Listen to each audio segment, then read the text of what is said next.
8h45, on accueille notre invité grand angle, Pascal. Il s'agit de Nathalie d'Espagne. Elle est danseuse, chorégraphe. C'est une Martiniquaise et iranienne installée en Suède. Après des années passées à New York où elle a suivi sa formation professionnelle, elle est aujourd'hui une des grandes ambassadrices des danses de la Caraïbe et singulièrement de celle de la Martinique.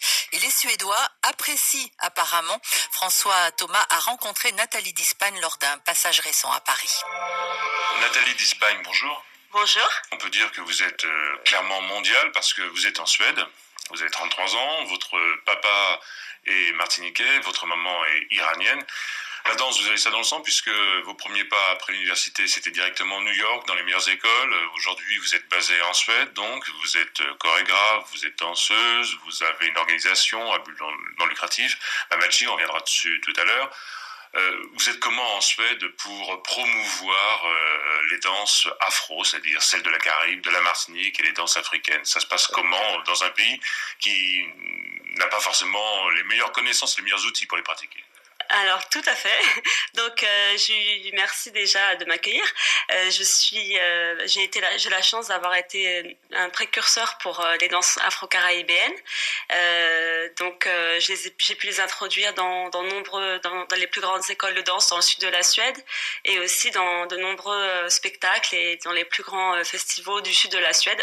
En même temps, c'est vrai que c'est un autre environnement. Donc par exemple, je ne me considère pas comme danseuse d'une seule danse traditionnelle, puisqu'il faut s'adapter à son environnement. Comme vous dites en Suède, par exemple, on peut pas faire que des carrés bélets, et donc je préfère dire que j'enseigne les danses. Je fais une fusion en fait entre les danses traditionnelles de la Martinique, comme le belay, la mazurka, la béguine, et aussi les danses traditionnelles africaines.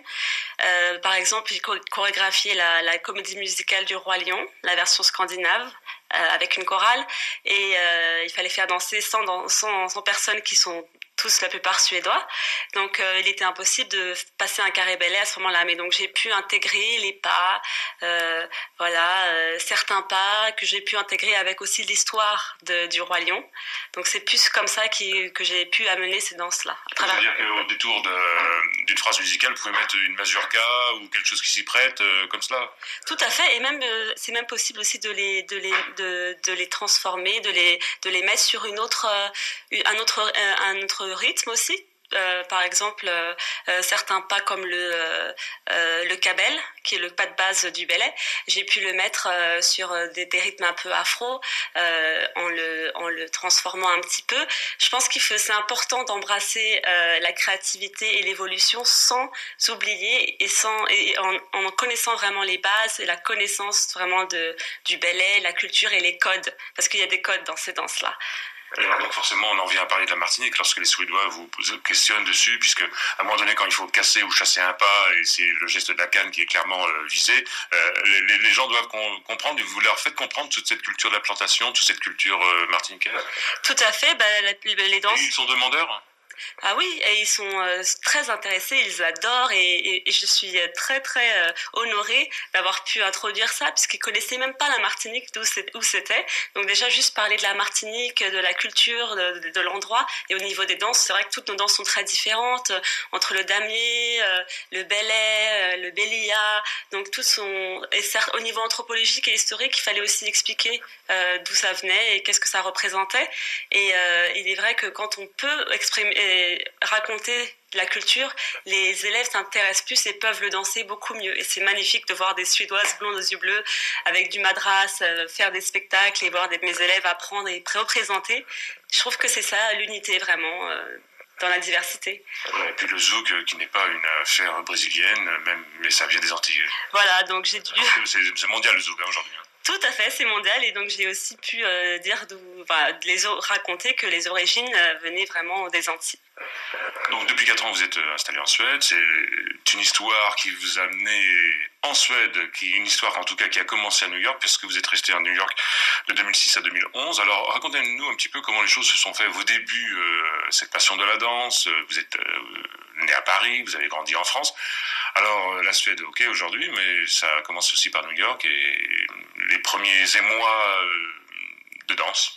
Alors à New York, donc moi avant New York, j'avais habité pendant 1 an au Niger où j'ai fait une année humanitaire de service et ça m'a changé ma vie vraiment. Ça m'a touchée, la pauvreté, le manque d'éducation, ça m'a extrêmement touchée. Je pense que ça a changé ma vie pour toujours parce que c'est là que j'ai su que mon but serait vraiment de faire quelque chose avec la danse et utiliser ce médium qui est magnifique, qui est l'art en général, pour faire passer un message positif et aider les gens et s'entraider et inspirer les gens à développer leurs capacités et leurs talents.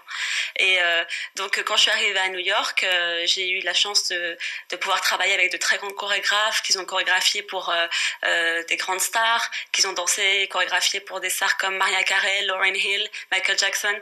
Et j'ai voulu créer ce projet, en fait. J'ai aussi beaucoup travaillé en collaboration avec le comité martiniquais du tourisme. Oui, qui est situé à côté de l'ambassade de France, donc c'était vraiment, pour le networking, c'était idéal. Tout à fait, et donc j'ai collaboré avec eux pour pouvoir promouvoir ces danses. Et aussi, à travers mon travail personnel, j'ai pu amener ces danses à la très grande école, très connue du Broadway Dance Center, où j'ai présenté pour la première fois aussi ces danses-là, avec la collaboration de Franck Muel, un autre danseur aussi. C'est là que nos amis suédois vous ont contacté, parce que vous les avez vus à New York, sinon vous ne seriez pas allé en Suède. Voilà, c'est comme ça que j'ai atterri à New York, tout simplement parce que j'ai travaillé avec beaucoup d'artistes et j'ai aussi pu faire des shows off-Broadway et j'ai travaillé avec des Suédois qui m'ont appelé, qui m'ont dit voilà, est-ce que tu veux venir en Suède? On a besoin de quelqu'un qui connaisse ces danses culturelles. Et je me suis dit, bah oui, c'est le moment d'y aller pour promouvoir notre culture et aussi pour faire un échange et voilà. Parce que Nathalie d'Espagne, la danse pour vous, tout le monde n'a pas forcément cette posture ou cette envie d'être dans cette posture. C'est une expression comme on s'exprime pour exprimer un sentiment. Donc on imagine que grâce à cela, cette danse, cette façon de confronter les danses traditionnelles de la Martinique aux autres danses mondiales, c'est une façon pour vous d'exprimer ce que vous avez en vous, une partie de cette culture. Tout à fait, et c'est aussi pour moi une façon d'exprimer que toutes les cultures qu'on a sont magnifiques, on est riche dans notre monde d'avoir beaucoup de cultures différentes. Et on les comprend mieux quand les danse et quand ça fait tomber les préjugés. C'est ça. En fait, je pense que la danse, c'est un merveilleux outil. En fait, pour faire connaître une culture, la danse, c'est un merveilleux outil. Et quand on est familier avec une culture, à travers la danse, par exemple, voilà, ça fait tomber les préjugés. Et pour moi, c'est un moyen d'amener l'unité dans la diversité, tout en respectant bien sûr les cultures. Plus que jamais, votre maître de mots, c'est quoi? Continuer à danser? Comment vous réveillez le matin? Vous avez envie d'apprendre une danse que vous ne connaissez pas? Enfin, on imagine que le catalogue est déjà impressionnant, mais... En fait, quand je me réveille le matin, je me pose souvent cette question. Je me dis, qu'est-ce que je peux faire aujourd'hui avec mes actions, mes paroles, pour apporter l'unité? Parce que je pense que le monde en a besoin et que l'unité... Derrière l'unité, on comprend bonheur, paix, compréhension de l'autre. Hein, c'est ça. Voilà, et tout à fait. Et puis surtout, je sais que moi, je danse pas pour impressionner, mais plus pour m'exprimer et pour vraiment aider les autres. C'est pour ça qu'aussi, avec l'organisation que j'ai créée il y a 10 ans, Mamachi, nous utilisons la danse pour aider les enfants. Et grâce à nos spectacles, nous faisons des récoltes de fonds qui permet aux enfants du Niger d'aller à l'école. Donc, on envoie des enfants à l'école au Niger grâce à ça. Et c'est magnifique de voir des Suédois qui se lèvent, qui apprennent les danses traditionnelles africaines ou antillaises, qui font des spectacles et qui le font pour les enfants du Niger. Et c'est magnifique de voir cette entraide à travers la danse. Et c'est ça mon but, je pense. Nathalie d'Espagne, merci. Merci à vous. Nathalie d'Espagne qui était donc l'invitée du Grand Angle aujourd'hui au micro de notre correspondant.